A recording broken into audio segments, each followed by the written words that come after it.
నమస్తే అన్న. ఎట్లా చూస్తారు తీన్మార్ మల్లన్న సస్పెండ్ చేసారు? సో ప్రజా గొంతుకు నేను నిరుద్యోగులకు ఏ సమస్య వచ్చినా నేను అక్కడ ఉన్నాను, బీసీలకు ఏ సమస్య వచ్చినా అక్కడ ఉంటాను, బీసీలకు పెద్దపీట వేయడంలో కాంగ్రెస్ ప్రభుత్వం ఫెయిల్ అయిపోయింది, నిరుద్యోగులకు కావచ్చు అందరికీ నేను ప్రశ్నించే గొంతుకగా ప్రభుత్వానికి వ్యతిరేకంగా నేను పనిచేస్తాను, నిరుద్యోగుల పక్షాన నేను నిల్చుంటాను అంటున్నాడు. ఇది వాస్తవమేనా? ఏం చెప్తారు? ఫస్ట్ తీన్మార్ మల్లన్నను బహిష్కరించడం గురించి ఎట్లా చూస్తారు అంటున్నారు. అది తెలంగాణ సమాజానికి సంబంధించినటువంటి అంశం కాదు. అది కాంగ్రెస్ పార్టీకి సంబంధించినటువంటి ఒక అంతర్గత వ్యవహారం. అది ఒక ఇంట్లో పంచాయతీ ఎట్లుంటుందో అది వాళ్ళ పార్టీకి సంబంధించినటువంటి పంచాయతీ. ఆయన పంచాయతీని తీసుకొచ్చి మొత్తం సమాజానికి రుద్దితే ఎట్లా? ఇప్పుడు వెనకటికి ఉన్నారు లోకం పంచాయతీ మొత్తం శ్రీదంట, కృష్ణశాస్త్రి పంచాయతీ, సాహిత్య పంచాయతీ మొత్తం సమాజం ఉందంట. ఆయన ప్రేమ గురించి చెప్తే అందరు ఈ ప్రేమ గురించి కొట్టుకొని వచ్చేటోళ్ళు.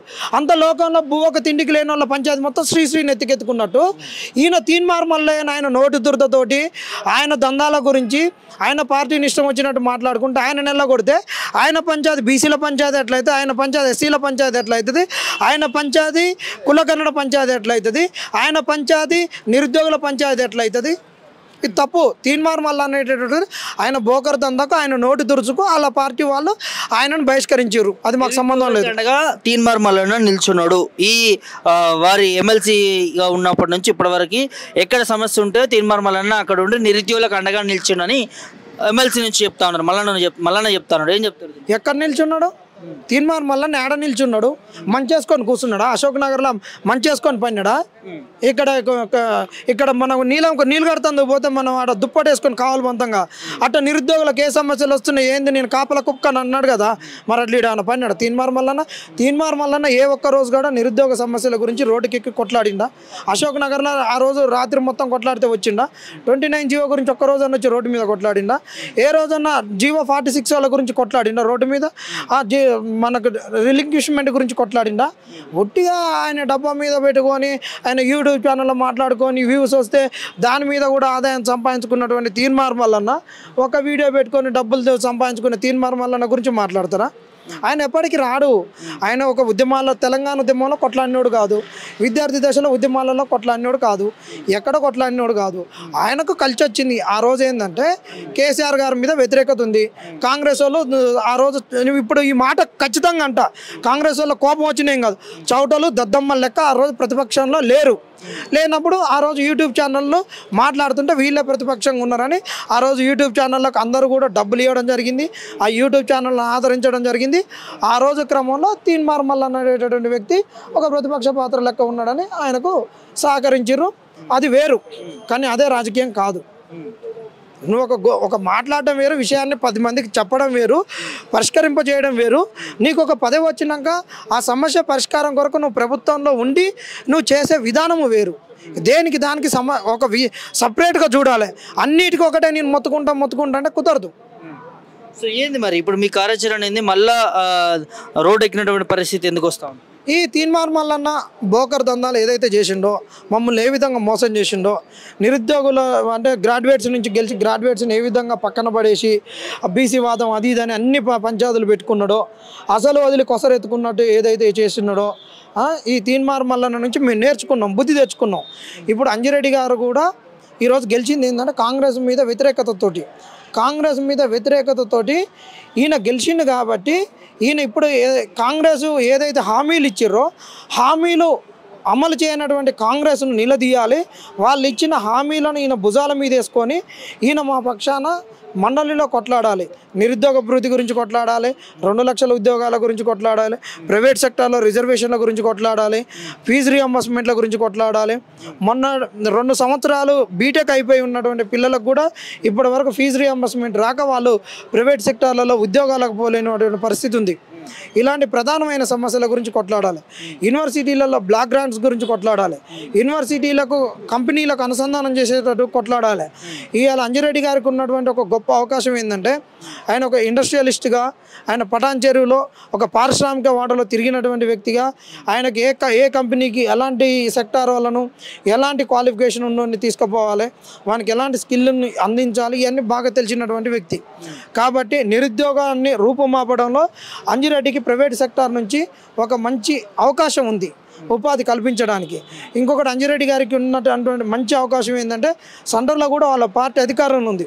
వాళ్ళ పార్టీ కూడా స్కిల్ ఎన్హాన్స్ అని, ఒక స్టాండప్ ఇండియా అని, మేక్ ఇన్ ఇండియా అని చాలా ప్రోగ్రామ్స్ తీసుకుంటుంది. కాబట్టి వాటి నుండి నిధులు తీసుకొని వచ్చి ఇక్కడ అంజిరెడ్డి గారు మా నిరుద్యోగులకు అయితేంది, ఇంటర్మీడియట్ చదివి ఉట్టిగా ఉండేటటువంటి వాళ్ళకైతేంది, ఐటీఐ చేసుకునేటటువంటి వాళ్ళకైతేంది, ఇప్పుడు మనకు సెల్ ఫోన్ రిపేర్లు అయితేంది, ల్యాప్టాప్లు అయితేంది, ఏఐ టూల్స్ అయితేంది, వీడియో ఎడిటింగ్ అయితేంది, వీటన్నిటి వైపు కొత్త ఒక ల్యాండ్స్కేప్ పైన, ఒక టెక్నికల్ ల్యాండ్స్కేప్ పైన నిరుద్యోగులకు స్కిల్ ఎన్హాన్స్మెంట్ చేపిస్తూ ఉద్యోగాలు కల్పించేటట్టు అంజిరెడ్డి పని చేయాలి.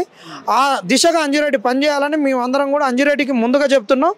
తీన్మార్ మల్లన్న లెక్క నిరుద్యోగులను మోసం చేయొద్దని అంజిరెడ్డి గారికి వేడుకుంటున్నాం. తీన్మార్ మల్లన్న నిరుద్యోగులు మోసం చేసిన ప్రూఫ్స్ ఏంటి? ప్రూఫ్స్ ఏంది? తెలంగాణ సమాజం చూడలేదా? ఏ రోజు వచ్చి బయట కొట్లాడిండు? ఏ రోజు 29 జీవో గురించి కోట్ల వచ్చి ఏమన్నా మా తరఫున కొట్లాడిండా?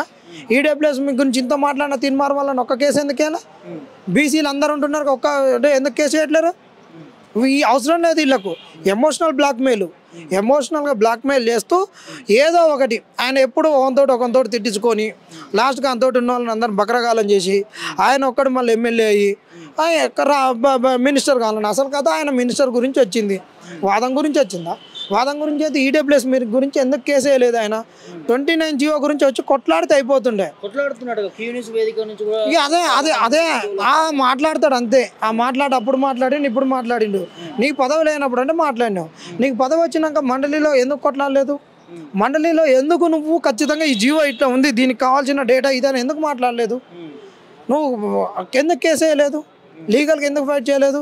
వాళ్ళ పార్టీని వాళ్ళు సేవ్ చేసుకోవడానికి వాళ్ళు మాట్లాడతారు. అట్లనే నువ్వు కౌంటర్ ఏదో ఒకటి మాట్లాడు కాదు కదా. మా కాడికి వచ్చి కూర్చుంటే మేము మాట్లాడతాం కదా. మేము తన్నులు తిన్నప్పుడు మా పక్కన ఉండాలి కదా. మేము స్టేషన్లో పోయినప్పుడు మా పక్కన ఉండాలి కదా.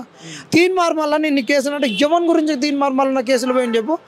నోటి దురదృష్టితోటి ఒకరిని తిట్టి కేసులో పెట్టించుకొని పోయింది. కానీ ఒక్క సమస్య మీద నేను ఈ సమస్య గురించి ఈ రైతుల భూములు గుంజుకుంటుంటే వాళ్ళ కంపెన్సేషన్ ఇవ్వకుంటే నేను ఆ రైతుల పక్షాన ఆడ కొట్లాడితే ఆడ పడుకుంటే నన్ను ఎత్తుకపోయారని చెప్పండి.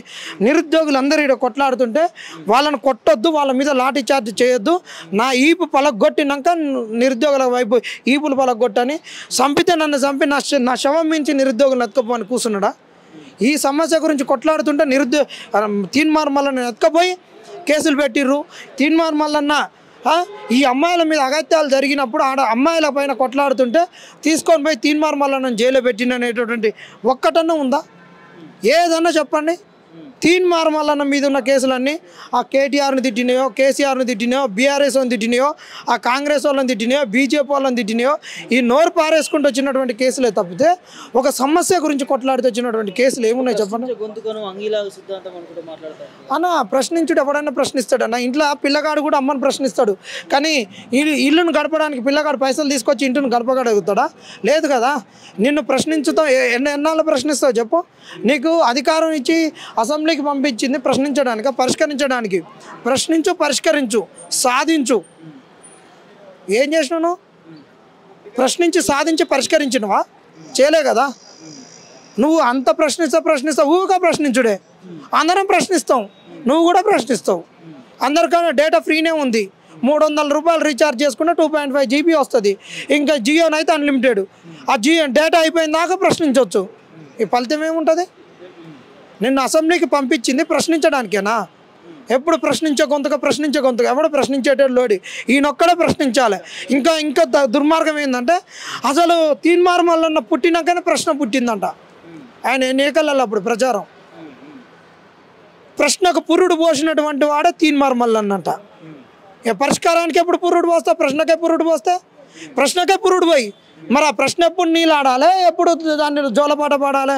ఇంకా దాన్ని సాగినాక అందరికి ప్రశ్నలు పంచినాక మళ్ళీ పరిష్కారానికి ఎప్పుడు వస్తావు? తీన్మార్ మల్లన్న గురించి అంత తక్కువ మాట్లాడితే అంత మంచిది.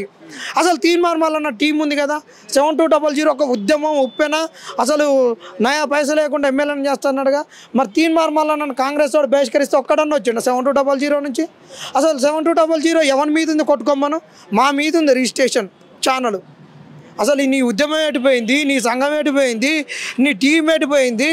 నిన్ను జాడిచ్చి తంతే ఒక్కడు బయటికి రాలేదు, నిన్ను బయట వేస్తే ఎవడు రాలేదు. ఈయనకొక టీం అంట, ఈయనకొక ఉప్పెన్ అంట, ఈయనకొక ఉద్యమం అంట. నువ్వు అన్న మాటల్లో చెప్తా ఉయ్యాలన్న తంతే ఆడ ఈ మూల పోతుంది, ఆ మూల పోతుంది, ఇట్లా పోతుంది కదా. అట్టనే ఈడదంతా పోతాడు బీఆర్ఎస్లో పోతాడు, ఆడదంతా పోతాడు కాంగ్రెస్ అంటాడు, ఆడదంతా పోతాడు బీజేపీ అంటాడు, ఈడదంతా బీఎస్పీ అంటాడు. రోజొక వాదం, రోజొక సిద్ధాంతం అయినది. వేస్ట్. మల్లన్న గురించి ఎవడు మాట్లాడట్లేడు అన్న. అసలు ఆయన ఎత్తుకుంటే జోకర్ కాడు, పెద్ద జోకర్, డబ్బుల గురించి అంతే. ఆయన అంతా బ్లాక్మెయిల్ చేయడము, ఈ వాదాన్ని బలహీనం చేయడము అంత తప్పే. తీన్మార్ మల్లన్న గురించి ఏమీ లేదు. మాట్లాడుకో. ఆయనకి ఏం సబ్జెక్ట్ ఉన్నది చెప్పు. ఏం చదువుకున్నాడు, ఎన్ని పుస్తకాలు చదివిండు, ఏ జ్ఞానాన్ని, చదువుకున్న జ్ఞానాన్ని దాన్ని ఒక ఆచరణలోకి తీసుకొని వస్తాడు. ఆయన ఇక వ్యక్తిగతాల జోలికి వద్దు. ఆయనకున్న అవలక్షణాలను సమాజం వైపు రుద్దుతందుకు వస్తాడు. సో ఫైనల్గా ఏం చెప్తుంది నిరుద్యోగులం ఒకటి, అంజిరెడ్డి ఈ తీన్మార్ మల్లన్న గురించి అవలక్షణాలు ఏ అయితే చెప్పినామో అలాంటి అవలక్షణాలు మీరు పులికిపుచ్చుకోవద్దు. దయచేసి మీరు తీన్మార్ మల్లన్న లెక్క అసలు వదిలి కొసరు పట్టుకోవద్దు. ఖచ్చితంగా ఈ మాట ఎందుకంటున్నాం అంటే బీజేపీ ఈరోజు ఇక్కడ మేము అధికారంలోకి వస్తాము, ఉత్తర తెలంగాణలో బాగా వేసినాం కాబట్టి తెలంగాణలో మేమే అనే దిశగా రాజకీయాలు చేస్తుంది కాబట్టి ఆ చేసే క్రమంలో మీరు రాజకీయ పార్టీ కాబట్టి చేసుకోండి. అదే ప్రధానమైన పెట్టుకొని మా సమస్యలను పట్టించుకోకుండా మీరు ఉండొద్దు. మా సమస్యలు ప్రధానంగా పెట్టుకొని మీ రాజకీయ భవిష్యత్తు గురించి, మీ పార్టీ గురించి మీరు కొట్లాడరు. కానీ అదే ప్రధానం చేసుకొని మమ్మల్ని వదిలిపెట్టి తీన్మార్ మల్లన్న లెక్క మా గొంతులు కొయ్యకు, మమ్మల్ని మోసం చేయకు, మమ్మల్ని బకరాలకు చేయకని చెప్తున్నాం.